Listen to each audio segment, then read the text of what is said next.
Okay, this is the truth. Okay, so I'm here, and look at us.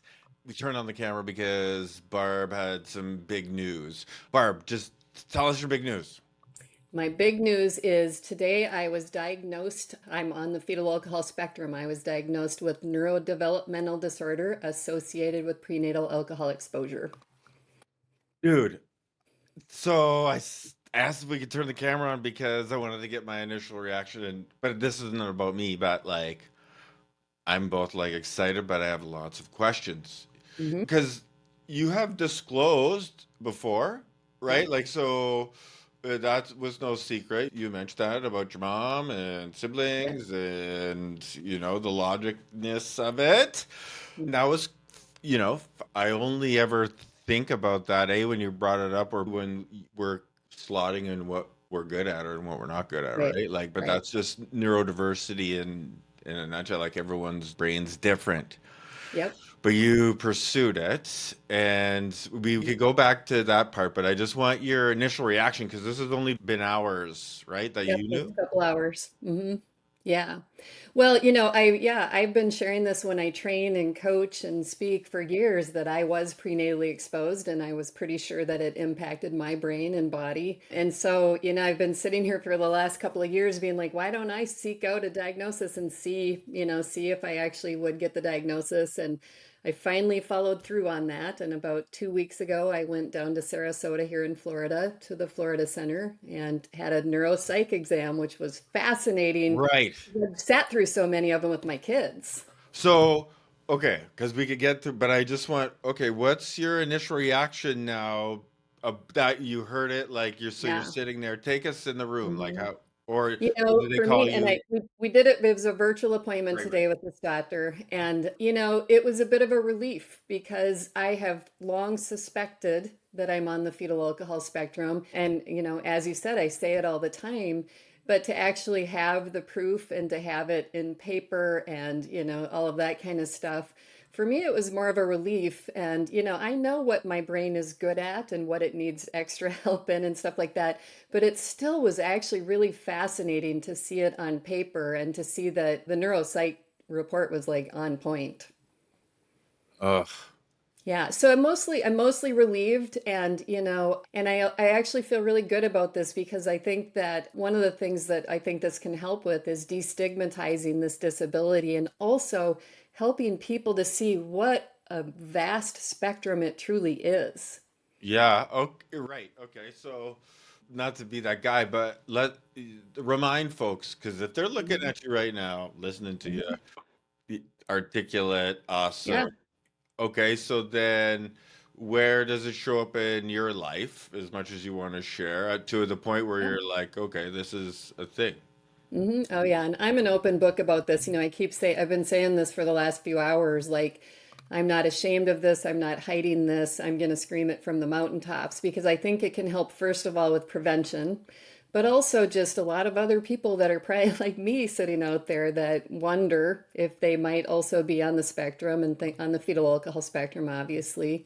So, the really interesting thing that this doctor said, he said I had some really huge strengths, like where I was superior in nonverbal reasoning abilities, Yes. right? I was I really love it. superior Superior. there. Take that. Superior. Yeah. And then he said, but then generally, when we see people who have strengths in that area, they're also strong at like math and science because he's like, and you're not. And I'm like, no, I'm not. I know. Mm. Right. And so my actual verbal reasoning abilities were more average. Not, so there was just this, so it's not like they were like super low or anything like that, but comparatively, that was unique, he said.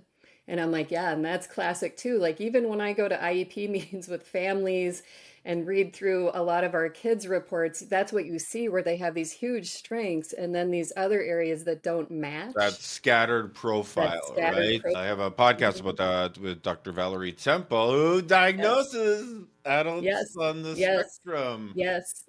And Um, my working memory was also pretty low, which that also tracked and made sense for me. you're just reading it. This tracks.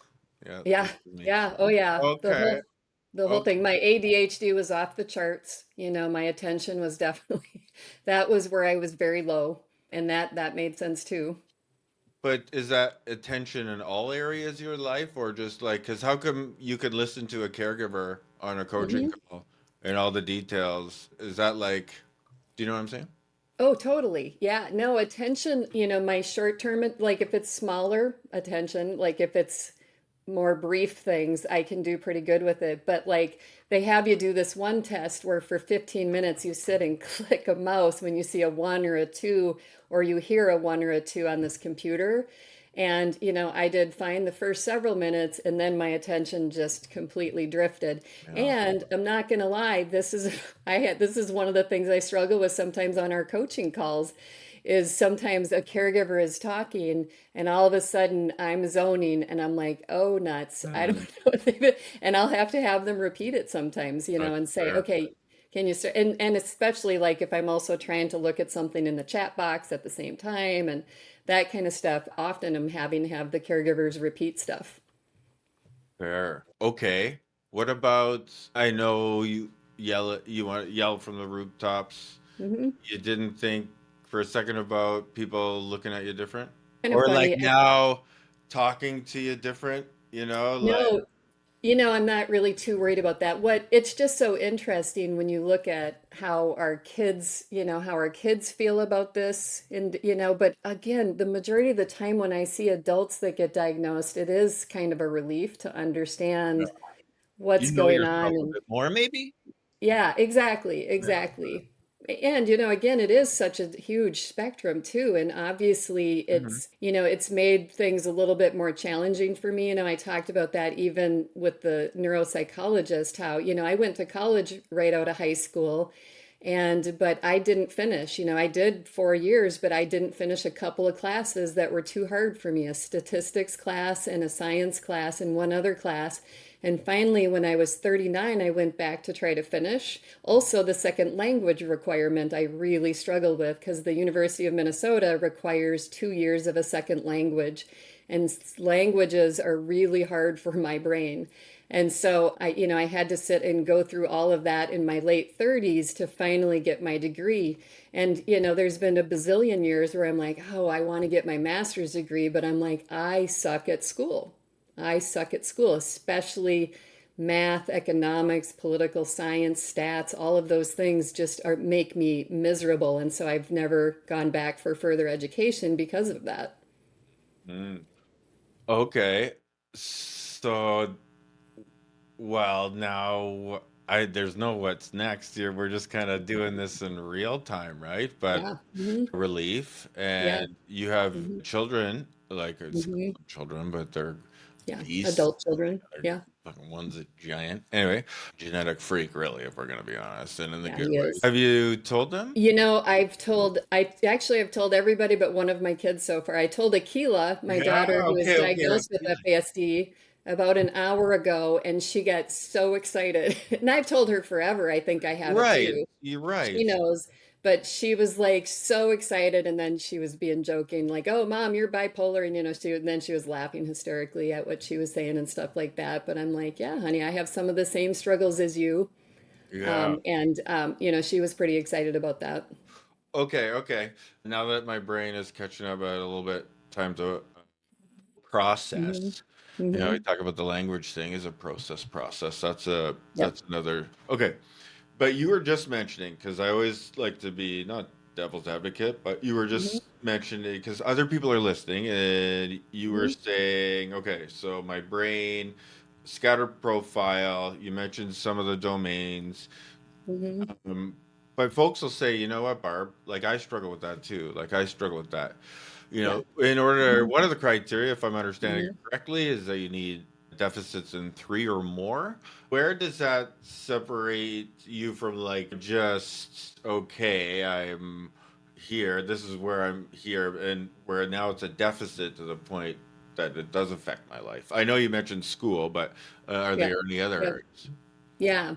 Well, the attention is a huge problem with me and always has been. Sensory issues, I have a lot of different sensory challenges, which again, I had them my whole life, but I didn't know what they were and didn't recognize it until we started caring for our kids. and learning more about that. And I was like, oh yeah. And I like literally even have memories of being in elementary school and struggling with the hat and mittens my mom had sent with me. You know what I mean? Like that they Yeah. were itching and stuff like that. And so, and then my, again, the working memory, I've got pretty significant deficits in that. And, Right. So so, sorry, it was attention, mhm, sensory, mhm. working memory, The verbal reasoning, verbal mhm, reasoning, and verbal reasoning. Yep. academics, right? Yep. See, Mhm. so loosely, that's Mhm. 5 of 9 if you're in the States, Yeah. 5 of Yep. 10, Yep. and Yep. different. But now, see, where it gets misdiagnosed, misunderstood is because you are, in fact, superior, because we're using that word from now on. I know he And I kept using that. I liked love it. it. I fucking love it. Superior in those other Mhm. ones that Mhm. almost mask, or prop up. Yes. Yeah. Yes. Oh, that's the thing. I've been thinking about that actually all Yeah. day now. Interesting. The, Yeah. the masking ability that I've been able to have. Like, and one of the things when I train, I talk about this a lot. I always want caregivers to talk within their family to normalize that we all have different strengths that our brains are good at and things they're not good at. And I always talk about that and I say, like, I am horrible at math, but I am the fastest problem solver if there isn't math involved, which is one of the reasons why coaching works well for me, right? Right. Now, my husband is opposite. He's super fast solving math stuff, but if there's any kind of other problem without numbers, it takes him days to come up with a solution and to think through it, right? So, like, some of those skills that I have with the nonverbal reasoning skills and things like that, where I had strengths, I've been able to kind of mask and overcompensate in some of the other areas where I'm not as strong at.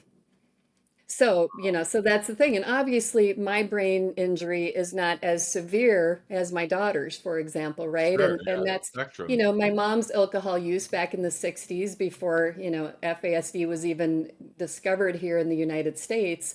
For her, it was social drinking. It was probably a couple of days a week, a Windsor water, and then maybe two of them on a weekend night. Yeah. So it wasn't like binge drinking. It wasn't super heavy, which is I know what my daughter Akila was exposed to. And that's what Dr. Gail Andrews talks about Mhm. in her video. It's an older one now on Yeah, YouTube, FASD 101 second edition. It's a right. spectrum all the Yep. way from loss of potential, like Yep. what could you Hmm. have been, Hmm. to the severe Hmm. health and cognitive issues, and everywhere in between, which does make it a spectrum. It's Well, just, you and I say this all the time. No woman ever does this intentionally, right? And, my mom didn't know. And this was before it was even known here in the United, agreed, it agreed. was before this was really discovered back in the 60s when she was using alcohol while pregnant. But, I also have plenty of weird medical mysteries, as do both of my brothers. My one brother had heart problems his entire life, and he died, this past October at the age of 70. Hmm. And About that. So like we also have these weird, quirky medical things that I think are, I've had 9 knee surgeries because I had a genetic thing with my knee where one knee was not aligned properly, right? There's Yeah. so many, all these different bizarre medical things that as I look at the 428 Yeah, common co-occurring co-occurring. Yeah, diagnoses, good for you. Yeah. even that tracks with all three of my sibling, or I have two siblings, so all three of us. So what about your grandma then? Like I'm talking, do you think maybe your Yep. mom could have been exposed? I don't think so. I Well, don't think, yep. No, I've thought about that though. I've thought about that, but my grandparents were not big drinkers by any means. yeah, And the other protective factors that I had was there was no other trauma I experienced other than that in utero trauma. I had a really great upbringing. My yeah. mother had good nutrition while she was pregnant and beyond. And so those are other factors why my brain was not probably damaged quite as much as some other people's are. Maybe that's sometimes why you could go, like you can go. I'm just trying to Yeah. reflect. I You know know what? for So I several go, years. go, go, go because of my ADHD is Oh, extreme and I can't sit still. I get bored easily. yeah, yeah. Like the Like, attention's right. Like mhm, even doing nothing mhm. takes attention sometimes, Yeah, totally, totally. and just going Hmm. with the squirrel, Hmm. but still productive, right? Yeah. Wow. It's, yeah, you talk about co-concurring, you talk about sensory Mhm. issues. What are some of those, like off the top, you're like, oh man, this is definitely contribute. Oh, well, like I got the huge issues with like certain kind of clothing, if it's itchy or anything, tags, I cannot. I mean, this was probably close to 10 years ago. I remember sitting at lunch with some girlfriends and I had a new t-shirt on and I was like playing with that. I was losing it. And they were like, "What are you doing, Barb?" And I was like, "Somebody come over here and just rip this out. I don't even care if it puts a hole in the shirt. I am dying here, right?" Like, so I have a lot of those kind of sensory things. But I struggle greatly with crossing the midline. And so that brain function. So like for me, if I'm gonna try to curl the back of my hair, I can't do it. Like I sit there with a curling iron and I'm like, wait, which way do I turn it? Like it just doesn't Oh, work for yeah. my brain to figure that out. Like driving a boat then too, right? Well, I'm good at driving a boat. But no, no, like with the outboard where Yeah, I left mean is it's right and right is left. Okay, you could drive hmm a boat, you could drive with your hands, but do you know the dudes that sit right back with the motor yeah. and they hold on? Oh, the one where you're sitting back there. Yeah, Yeah, I so haven't then done left is that. right and left is Yeah, right. You're yeah, right. I would probably struggle with that. When I used to go take like step aerobic classes at the health club and stuff, and you go up and down on the step and you do then they'll have an A step and a V step. I can do those, but then they go over the step and it gets really coordinated and fancy and my brain freezes. The first time I was in one of those classes, which was probably 15, 20 years ago, I walked out of it. I was with a friend and I walked out and I'm like, this is a stupid class, right? And then I just realized, and again, I didn't even know why, right? This is before I knew anything about FASD. And then I realized just go back and do it again but just go and I accommodate, right? I just go up and down on the step until they're done with the fancy footwork that doesn't Yeah. work for me. Hey, oh my goodness. Because I'm like, here's another example. Barb, Hmm. for my company, you do our scheduling. Hmm. Individuals on the spectrum, right? Would Yeah. one of the general things Hmm. is not good with time scheduling, but you've Yes. only missed one ever thing, and you've been doing this for probably 2 years Yes. for me, right? Yes. And let Hmm. alone yours. Yeah. Well, and that's one of the accommodations that because of the fact that I don't like to sit still and I have a ridiculously crazy That schedule. makes sense. I get really, really obsessed, as you know, because you're a little bit Yeah. opposite. Well, it But makes that sense. schedule and the calendar is my lifeline to keeping myself organized To know what to do and next, to and know what to do next. And, I mean, like my you, cell phone, like yeah. I say, I talk to Siri all the time on my iPhone, and I'm like, remind me when I get home. And I love this because, like, literally, when I pull in my driveway, it knows my address, right? Because it's in my contact thing, and it will remind me to, follow up on whatever it is or whatever I told it to remind me to do. And without that, I would not take my meds every day. Like, I have a reminder each morning and evening to take my meds. So I have all these accommodations No, that it's I've just true. figured out. It's true because we talked about that, and sometimes Mhm. I'm like, how did I can't? You want it 12 months, but to say, I thought, man, she's scheduled in. Am I that unscheduled? But now it's a mix of both, Avi, right? Mhm. Mhm. Yeah. Yeah. That makes sense. And, I'll tell you this too, like, I don't have, like, the doctor was asking a lot about my mental health, like depression, anxiety. And I was like, no, I'm not really at all a depressed kind of person. And I will definitely struggle with anxiety sometimes, but it's not a general common thing. But for me, what causes me some of the most anxiety is being late and also screwing up on my calendar like that because I just need that calendar for my own kind of peace of Yeah, yeah. mind. No, dude. Mhm. And then it's like, if And that's then I off, got this boss who sucks with the calendar and is never. uh, listen, listen, dude, how many people do I have on help me with my calendar? I Yeah, know. you want to talk about Got a lot of us. interdependence, but Hmm. it's the same. We wouldn't be able Nope. to do what we do because we do a lot, Barb. We do a lot. Yeah, we You do. do a lot for Hmm. our organization does a lot, and now you're going to do more just by proxy of this confirmation. Yeah.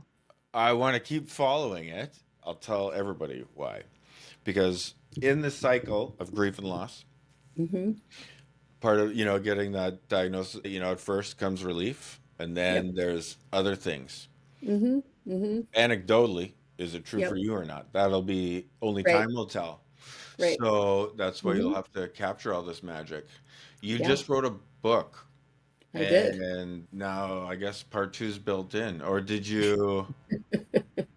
I mean, I I mean, know you're laughing because that's another I know. thing about writing the book, Yeah. right? Well, and that's the funny thing too, is I hated writing the I book. know, Like I know, I know. writing is not my thing. I Yeah, love to yeah. talk and speak and train, and writing is not my favorite thing, but I did it. And, it'll come out in October. But I did talk in the book about how the fact that I was prenatally exposed and that I do think it impacted my brain. And I did actually email my publisher after the diagnosis and said, hey, would we be able to update it? And he responded saying, I think so, and copied one of the other Oh, editors. okay. So I might be able to put a couple of paragraphs in about Yeah. it. Oh, that's even if, yeah, that's a great follow-up. Hmm. Wow, cool. Yeah. Right? Yeah. Like it makes things make sense. It does, yeah. And It gives you answers, yeah, it it's helps we're me to gonna follow this understand, part. it's like, why am I so awful at math? Why does math make me want to throat punch Oh, everybody? I hold mean, on, Barb. this poor doctor, he doesn't even know. I should have told him that. I hopefully he won't listen to this, but like when he started doing he started doing word problems with me out loud, right? Yeah. I like almost vomited. I was like, seriously? And they were, and they start out pretty easily and then they get progressively harder. And as they were like probably in the barely medium category of hardness, I was already done. Like, Yeah. no, thank Oh, you. it's interesting because with our caregiver club group, we've had quite a few people also get Hmm. tested themselves. It is that prevalent. It is Hmm. that normal. Um, Hmm. Oh and yeah. I know there's multiple parents, caregivers in the club who we all yeah, say we suspect that we have it. yeah, And, and again, I just, I for years have been thinking I should try to get a diagnosis, and I finally, just made the time and followed through and did it, so and much. actually even Yeah, somebody just said to me last week, actually Coach Liz, one of our yeah. coaches, when I was having dinner with her and two of our caregivers in the DC area on Friday, she said, "How are you going to feel if you actually don't get the diagnosis?" And I said, "Oh, I'm prepared for that, because I knew that there was a possibility that I might not have had enough deficits or things like that." I said, but I kind of really thought I would, because during that testing, it was so clear that Yeah. I was really struggling in several different areas. Yeah, another way to look at it is if you didn't qualify for the diagnosis based on that part, think about Hmm. how much people must struggle if they do, right? Like, Hmm. if I'm Yes, struggling this much.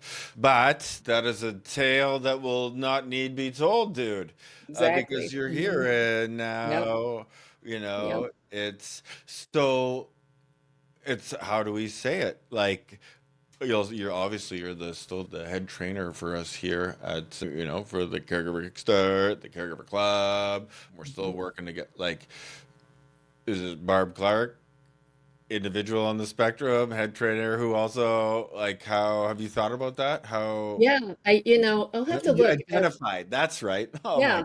get with Yeah. it. Sorry, how you would like to be identified? Yeah, Yeah, I'll have to look into that, because that's, yeah. I did text Maggie May as and Rebecca Toulouse, a couple of our friends who are on the fetal alcohol spectrum, and letting them know, and they're like, congratulations, welcome, and I was like, thanks, guy, I'm excited to join this awesome group of people.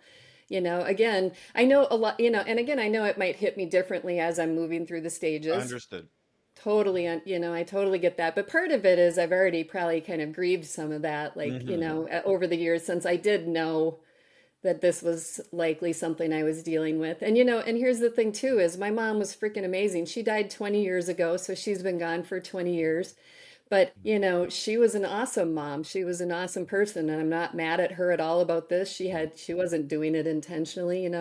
They didn't, and that was back before we even knew the info. But even when it happens in today's world, it's not intentional, No, right? no. It's not intentional. And so the shaming and the blaming and the finger pointing of the parents needs to stop. That's something that is, kind of making it hard for individuals with an FASD to get the right supports and services, and to find the community that they really need. So yeah, I don't know if it'll be lived expert or change. I know that with FASD United, I think they call them change makers. Is that it? Change? I'll have to look. Yeah. Um, Well, I will say whatever you but want, yeah, I'm telling everybody. but I'm not ashamed. at the end of the day, you're Barb. Hmm. Yeah. Who helps lots of Hmm. families, and this just gives, like, you're already an awesome person. This is just put another, like, it identifies all the things, Right. right? Right. And it Yep. allows just more insights too. Yep. And I guess more assuredness, maybe like in your answer Right. and saying, in responses to parents. Oh, absolutely. Even, even just a few weeks ago, one of the caregivers on one of our calls we were talking about sleep, and I was telling them, I'm like, you guys, I hate going to bed at night. I hate going to sleep because I cannot sleep.